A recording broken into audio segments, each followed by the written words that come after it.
ಕನ್ನಡ ನಾಡು, ಇದು ಕನ್ನಡಿಗರ ನಾಡಿ ಮಿಡಿತ. ನಮಸ್ತೆ.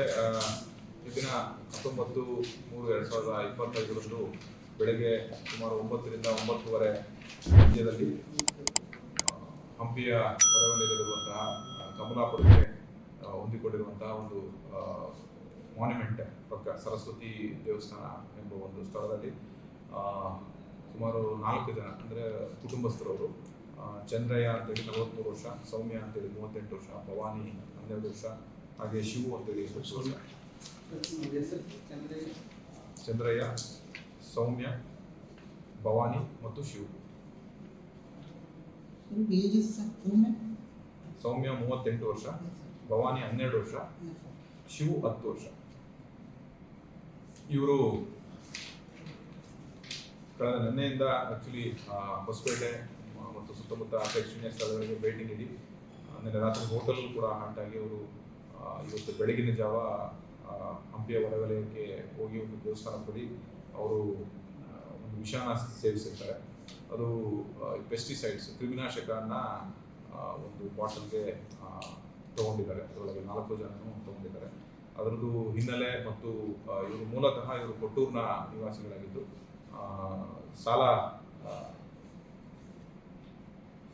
ಸಾಕಷ್ಟು ಸಾಲ ಚಂದ್ರಯ್ಯ ಮತ್ತು ಕುಟುಂಬಸ್ಥರು ಮಾಡ್ಕೊಂಡಿದ್ರು. ಅದನ್ನು ಆ ಕಾರಣದಿಂದ ಆಗಿದೆ ಅಂತೇಳಿ ಮೇಲ್ನೋಟಕ್ಕೆ ನಮಗೆ ತಿಳಿದು ಬಂದಿದೆ. ಇನ್ನೂ ಸಾಕಷ್ಟು ವಿಚಾರಗಳು ಅವನ್ನ ಒಂದು ಕಡೆಯಿಂದ ವಿಚಾರ ತಿಳಿಬೇಕಾಗಿದೆ. ಯಾವತ್ತು ಬಂದಿದ್ರಕ್ಕ ಹೊಸಪೇಟೆಗೆ? ನಿನ್ನೆ ಬಂದಿದ್ವಿ. ಬೆಳಗ್ಗೆ ನಿನ್ನೆ ಟಿಬಿ ಡ್ಯಾಮ್ ಮತ್ತೆ ಹಂಪಿಯಲ್ಲಿ ನೋಡ್ಕೊಂಡ್ ಬಂದ್ವಿ.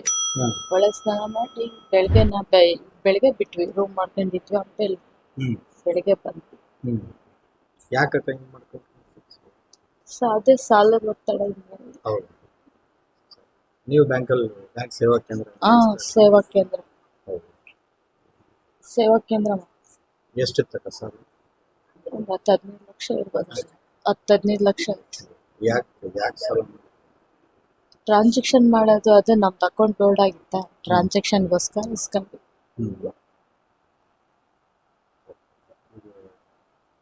ಮಕ್ಕಳು ನೀವೆಲ್ಲ ಆರಾಮಿರುತ್ತೆ? ಆರಾಮಿದೆ. ಸಾಲ ಬೇರೆ ಕಿರುಕುಳ ಏನಾಗುತ್ತೆ? ಬೇರೆ ಕಿರುಕುಳ ಒತ್ತೆ ಹೊರಗಡೆ ತಗೊಂಡಿರೋದೇ ಸಾಲ ಬಡ್ಡಿದೆ. ಬಡ್ಡಿ ಎಷ್ಟಿತ್ತಕ್ಕ ಬಡ್ಡಿ? ಆತ ಸುಪ್ರೇಜರ್ ಅದೇ ಹೇಳ್ದಲ್ಲ ಸರ್, ಇವಾಗ ಸುಪ್ರೇಜರ್ ಅವನೇ ಅರ್ಧ ಹಾಳು ಮಾಡೋದು. ಅವನೇ ಅರ್ಧ ಹಾಳು ಮಾಡೋದು. ಅಕೌಂಟ್ ಓಲ್ಡ್ ಇವತ್ತಿನವರೆಗೂ ತೆಗ್ದಿಲ್ಲ. 1 ವರ್ಷ ಆಯ್ತು. ಕಟ್ಟೋದೆಲ್ಲ ಬಡ್ಡಿ, ನಮ್ದು ಮಂತ್ಲಿ ಖರ್ಚು ಎಲ್ಲ ಹೋಗಿರುತ್ತೆ. ಸ್ಯಾಲ್ರಿ ಚೆನ್ನಾಗ್ ಆಗ್ತಿತ್ತ, ಓಲ್ಡ್ ಆಗುತ್ತೆ. ಅದಕ್ಕೆ ಓಲ್ಡ್ ತೆಗ್ಸಕ್ಕೆ ಅದಕ್ಕೊಂದು 1,20,000 ಸಾಲ ಮಾಡ್ತಾವ. ರಿನ್ಯೂವಲ್ ಫೀಸ್ ಕಟ್ ಆಗಿದೆ, ಆದ್ರೂ ಅದು ಓಲ್ಡ್ ತೆಗಿಲಿಲ್ಲ, ರಿನ್ಯೂವಲ್ ಮಾಡಿಲ್ಲ.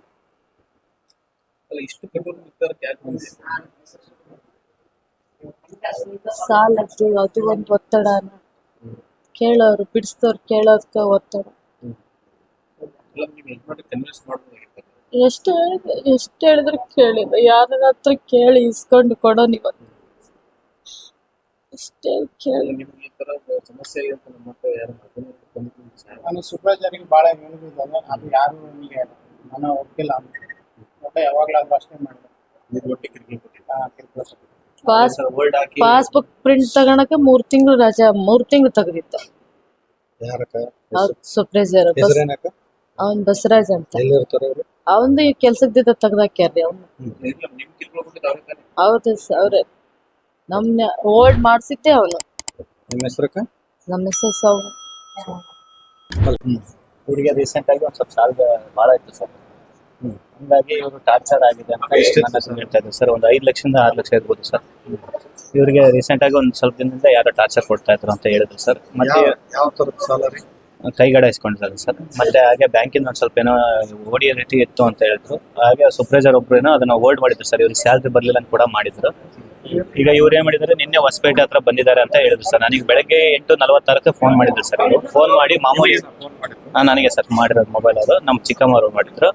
ಅವರೇ ಮಾತಾಡಿ 8:46ಕ್ಕೆ ಮೊಬೈಲ್ ಮಾಡಿ ನಮ್ಗೆ ಏನಂದ್ರು, ಮಾಮೂಲಿಯಾಗಿ ಮಾತಾಡಿದ್ರು ಸರ್. ಟಿಫನ್ ಆಯ್ತಾ ಈ ರೀತಿಯಾಗಿ ಕೇಳ್ತಾ. ಇವರು ಇಲ್ಲ ನಾವು ಸರ್ ಇವತ್ತೇ ಬೆಳಗ್ಗೆ 8:46ಕ್ಕೆ ಇಲ್ಲ ನಾವು ಇರೋದಿಲ್ಲ, ಹಿಂಗಾಗೈತಿ, ನಾವು ಪಾಯ್ಸನ್ ತಗೊಂಡಿವಿ, ಇಲ್ಲಿ ಹಂಪಿ ಹತ್ರ ಬಂದು ಹಿಂಗಾಗಿದೆ ಅಂತ ಹೇಳಿದ್ರು ಸರ್. ಅವರು ಯಾಕೆ ಈಗ ಮಾತಾಡಿದ ಕೇಳಿದೆ. ಇಲ್ಲ ನನಗೆ ಸಾಲದ ಭಾಳ ಟಾರ್ಚರ್ ಇತ್ತು ನಮಗೆ, ಆ ಕಾರಣಕ್ಕಾಗಿ ನಾನು ಈ ರೀತಿ ಮಾಡ್ಕೊಂಡೆ ಅಂತ ಹೇಳಿದ್ರು ಸರ್. ಹಾಗೆ ಇಲ್ಲಿ ಪೊಲೀಸರು ಅವರು ನನಗೆ ಗೊತ್ತಿರೋ ಕಾಂಟ್ಯಾಕ್ಟಿಂದ ಇದು ಮಾಡಿಕೊಂಡು ಪೊಲೀಸ್ ಅವರಿಗೆ ನಂಬರ್ ಹಾಕಿ ಅವರೆಲ್ಲ ಟ್ರ್ಯಾಕ್ ಮಾಡಿದ್ದಕ್ಕೆ ಇವ್ರು ಸಿಕ್ಕಾಕಿದ್ದಾರೆ ಸರ್. ಸಿಕ್ಕಾಕಿಂದ ಆಂಬುಲೆನ್ಸಿಂದ ತಗೊಂಬಂದು ಇಲ್ಲಿ ಅಡ್ಮಿಟ್ ಮಾಡಿದ್ದಾರೆ ಸರ್. ಅಷ್ಟರೊಳಗಡೆ ಇವರು ನಮ್ಮ ಚಿಕ್ಕಪ್ಪ ಅವರು ಚಂದ್ರಯ್ಯ ಅವರು ಚೆನ್ನಾಗಿದ್ದಾರೆ ಸರ್, ಡೆತ್ ಆಗಿದ್ದಾರೆ.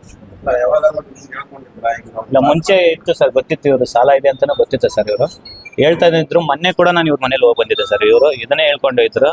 ಇವರು ಹೇಳಿದ್ಕೆ ನಾನು 50,000 ರೂಪಾಯಿ ಅಲ್ಲಿ ಬೇರೆ ಕಡೆ ಕೇಳಿದೆ ಸರ್, ಬಡ್ಡಿ ಹಂಗೆ ನಾನು ಕೊಡ್ರಿ ಅಂತ ಕೇಳಿದೆ. ಇವತ್ತು ನಮ್ಮ ಅಮ್ಮ ತಗೊಂಡು ಮಧ್ಯಾಹ್ನ ಎಲ್ಲ ಸಾಯಂಕಾಲದ ಒಳಗಡೆ ಹೋಗ್ಬೇಕಾದ್ರೆ ಅಷ್ಟರೊಳಗಡೆ ಈ ರೀತಿ ಆಗಿದೆ ಸರ್. ಈಗ ಹಾಂ ಸರ್. ಇಲ್ಲ ಸರ್, ಅದು ಅವ್ರ ಮೊಬೈಲ್ಗೆ ಬಂದಿದೆ ಅಂತ ಹೇಳಿದ್ರು ಸರ್. ಅವರು ಬಂಗಾರದ ಅಂಗಡಿ ಅಂತ ಒಬ್ಬರು ಹೇಳಿದ್ರು, ಅವ್ರ ಹೆಸರು ಅಂತ ಹೇಳಿಲ್ಲ ಸರ್. ಅವರಿಗೆ ನಾವು 50,000 ಕೊಡ್ಬೇಕಿತ್ತು, ಇನ್ನೊಬ್ರಿಗೆ 50,000 ಕೊಡ್ಬೇಕಿತ್ತು ಅಂತ ಹೇಳಿದ್ರು ಸರ್. ಪರ್ಟಿಕ್ಯುಲರ್ ಆಗಿ ಹೆಸರು ಹೇಳಿದ್ರು ಸರ್. ಇಲ್ಲ ಅವ್ರ ಮಗನಿಗೆ ಒಬ್ರಿಗೆ ಹುಷಾರಿದ್ದಿದ್ದಲ್ಲ, ಹಾಗೆ ಅವ್ರ ತಾಯಿಗೂ ಹುಷಾರಿದ್ದಿಲ್ಲ ಸರ್. ಅವ್ರಿಗೆ ಭಾಳ ಖರ್ಚು ಮಾಡಿದ್ರು ಸರ್ ಅವರು. ಹಾಗೆ ತಿಂಗಳ ಬಡ್ಡಿ ಕೂಡ ಅವ್ರಿಗೆ ಭಾಳ ಆಗಿತ್ತು ಸರ್. ಕಟ್ಟಿದ್ದಂತ ಜೀವನ ನಡೆಸಕ್ಕೆ ಆಗಿಲ್ಲ ಸರ್. ತೋರಿಸಿದ್ರು ಮಗು ಏನು ಉಳಿಲಿಲ್ಲ.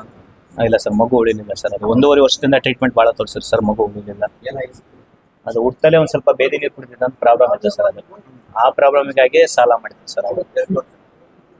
ಅದು ಹುಟ್ಟಿದಾಗಿಂದ ಇತ್ತು ಸರ್. 1.5 ವರ್ಷದವರೆಗೂ ಜಪಾನ ಮಾಡಿದ್ರು ಸರ್. ಅದಾದ್ಮೇಲೆ ತೀರ್ಕೊಂಡ್ವಿ ಸರ್.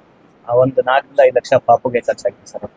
ಸರ್ ಅದಕ್ಕೆ ಬಡ್ಡಿ ಅದಂತ ಮಾಡ್ಕೊಂತ ಈಗ ಮತ್ತೆ ಜಾಸ್ತಿ ಆಗಿದೆ ಸರ್ ಸಾಲ. ಹೌದು ಸರ್. ಅವರು ID ಕೂಡ 3 ತಿಂಗಳಿಂದ ಬ್ಲಾಕ್ ಮಾಡಿ ಗುಡಿಯಲ್ಲಿ ಮಾಡಿದ್ರು ಸರ್. ಅವರು ಮಾನಸಿಕವಾಗಿ ಒಂದು ರೀತಿ ಹಿಂಸೆ ಸರ್. ಇವ್ರು ಯಾವುದೇ ರೀತಿಯ ಏನು ಮಾಡಿಲ್ಲ ಸರ್. ಅವ್ರು 3 ತಿಂಗಳು ಬಂದ್ ಮಾಡಿದ್ರು ಸರ್. ಇವ್ರಿಗೆ ದುಡಿಮೆ ಇಲ್ದಂಗೆ ಆಗ್ಬಿಡ್ತು. ಬಡ್ಡಿ ಕಟ್ಟಕ್ಕೆ ಮತ್ತೆ ಬೇರೆಯವ್ರ ಹತ್ರ ಸಾಲ ಮಾಡ್ಬೇಕಾಯ್ತು ಸರ್. ಆ ಸಾಲ ಆ ಪ್ರಗತಿನೇ ಸರ್ ಆಗಿರೋದು. ನಿಮ್ಮ ಹೆಸರು ಸರ್? ನಮ್ಮ ಹೆಸರು ಸಂದರ್ಶ್ ಅಂತ ಸರ್. ನಾವು ಅರಸೀಕೆರೆ ಸರ್, ಹರಪನಹಳ್ಳಿ ತಾಲೂಕು ಅರಸೀಕೆರೆಯಲ್ಲಿ ಇದ್ದೀವಿ ಸರ್. ನಾವು ಡ್ಯೂಟಿಗೆ ಹೋಗ್ತಾ ಇದ್ವಿ. ನಾವು ಫೈನಾನ್ಸ್ ಅಲ್ಲಿ ಕೆಲಸ ಮಾಡ್ತಾ ಇದ್ವಿ ಸರ್. ಅವ್ರು ಫೋನ್ ಮಾಡಿ ಈ ರೀತಿ ಆಗಿದೆ ಅಂತ ಹೇಳಿದ್ಕೆ ನಾವು ಇಲ್ಲಿ ಸ್ಥಳೀಯ ಪೊಲೀಸರಿಗೆ ಒಂದು ಸ್ವಲ್ಪ ಕಾಂಟ್ಯಾಕ್ಟ್ ಹಚ್ಕೊಂಡು ಸರ್ ಅವ್ರಿಗೆ ಹೇಳಿದ್ರೆ ಅವರ ಫೋನ್ ನಂಬರ್ ಹಾಕ್ಸ್ಕೊಂಡು ಫೋಟೋ ಹಾಕ್ಸ್ಕೊಂಡು ಟ್ರ್ಯಾಕ್ ಮಾಡಿ ಇಟ್ಟಿದ್ದಾರೆ. ನೀವಿನ್ನು ಕನ್ನಡ ನಾಡು ವಾಹಿನಿಯನ್ನ ಸಬ್ಸ್ಕ್ರೈಬ್ ಮಾಡಿಕೊಂಡಿಲ್ವಾ? ಈಗಲೇ ಸಬ್ಸ್ಕ್ರೈಬ್ ಮಾಡಿ, ಬೆಲ್ ಐಕಾನ್ ಅನ್ನ ಒತ್ತಿ ನೋಟಿಫಿಕೇಶನ್ಗಳನ್ನ ಪಡೆಯಿರಿ.